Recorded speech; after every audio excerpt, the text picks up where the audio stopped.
Hi అండి, అందరికీ నమస్కారం. అందరూ ఎలా ఉన్నారు? బాగున్నారు కదా? So welcome back to our channel Lakshmi మనసు వ్లాగ్స్ యూట్యూబ్ ఛానల్.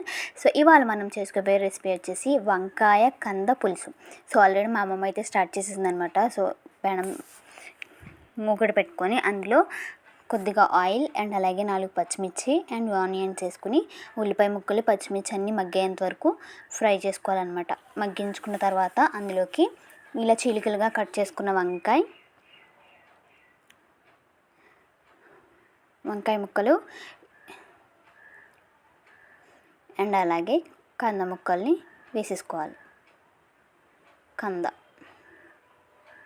సో ఇలా పెద్ద పెద్ద అనుకోకండి, బట్ ఒక్కొక్కరు ఒక్కోలా వేసుకుంటే టేస్ట్ బాగుండిద్ది అనమాట. సో కంద ముక్కలు ఇలా వేసుకుంటేనే టేస్ట్ సూపర్ ఉంటుంది. సో ఇప్పుడు ఇవన్నీ మగ్గాలన్నమాట. కంద ముక్కలు వంకాయ ముక్కలు అవన్నీ ఆయిల్లో బాగా మగ్గితే టేస్ట్ బాగుంటుంది.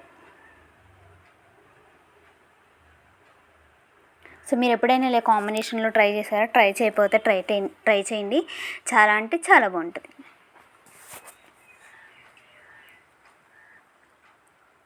సో ఇందులోకి ఇప్పుడు కొద్దిగా ఉప్పు. నార్మల్గా వంటల్లో సాల్ట్ కన్నా కల్లుప్పు ఎక్కువ యూస్ చేస్తే చాలా మంచిది అండ్ అలాగే టేస్ట్ కూడా చాలా బాగుంటుంది. సో ఇందులోకి సరిపడా ఉప్పు వేసుకుని మొత్తం మిక్స్ చేసుకోవాలి.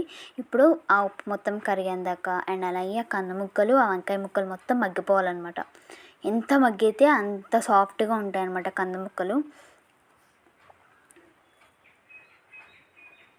మా అమ్మమ్మ అయితే వంట చాలా సింపుల్గా చేసేస్తుందండి. ఏ హడావిడి ఉండదు, ఏమీ ఉండదు, చాలా సింపుల్గా చేస్తుంది. అలాగే ఇప్పుడు ఇందులోకి కొద్దిగా పసుపు, చిటికెడు అండ్ అలాగే 2 టేబుల్ స్పూన్స్ కారం,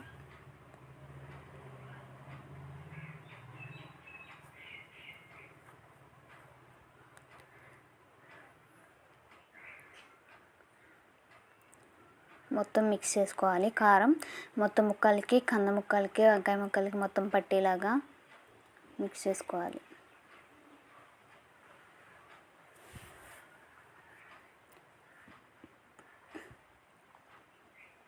ఇప్పుడు ఇందులోకి వాటర్ పోసుకోవాలన్నమాట. కొద్దిగా అంటే కంద ముక్కలు వంకాయ ముక్కలు కొద్దిగా మునిగేంత వరకు వాటర్ పోసుకుని వాటిని కొద్దిసేపు ఉడకనివ్వాలి.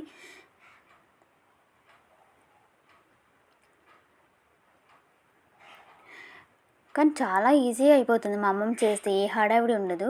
అలాగే మా పిన్ని చేసినా సరే ఏ హడావిడి ఉండదు అనమాట. ఈజీగా అయిపోతాయి వంటలు, చాలా ఈజీగా అయిపోతాయి. అదేంటో తెలియదు చిట్కా. అలాగే ఇప్పుడు ఇందులోకి మొత్తం ముక్కలన్నీ కొంచెం ఎగిరిన తర్వాత ఆ వాటర్ అంతా ఎగిరిన తర్వాత ఇందులో కొద్దిగా చింతపండు పులుసు వేసుకోవాలన్నమాట.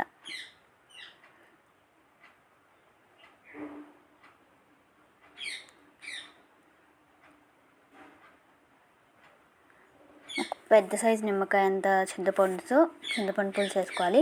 పులుపు ఎక్కువ కావాలి అనుకున్న వాళ్ళు కొద్దిగా ఎక్కువ వేసుకున్నా పర్లేదు. చింతపండు పులుసు వేసుకుని ఇప్పుడు ఆ చింతపండు పులుసు అంతా కొంచెం చిక్కబడేంత వరకు ఉండాలన్నమాట. కానీ వేడి వేడి అన్నంలో కర్రీ వేసుకుని తింటే ఆ కిక్కే వేరండి, ఆ టేస్ట్ వేరే లెవెల్, అసలు చెప్పలేము. చాలా బాగుంటాయి. కర్రీ అయితే సూపర్ వచ్చింది. మీరు కూడా ట్రై చేయండి. ఎలా వచ్చింది అనేది కామెంట్ బాక్స్లో కామెంట్ చేయండి, ఓకేనా? ట్రై చేసి. సో చూస్తున్నారు కదా, ఆల్మోస్ట్ చెక్కబడిపోయింది అనమాట చింతపండు పులుసు. చూసారు కదండి. సో కర్రీ ఇలా చూస్తుంటే నాకే టెంప్ట్ అయిపోతుంది అనమాట. ఎప్పుడు తినాలా అని ఆతృతగా ఉంది. సో ఇందులోకి కొద్దిగా కొత్తిమీర వేసుకొని మొత్తం మిక్స్ చేసుకొని వేడి వేడి అన్నంలో వేసుకుని తింటే వరేవా అనాల్సిందనమాట ఎవరైనా సరే.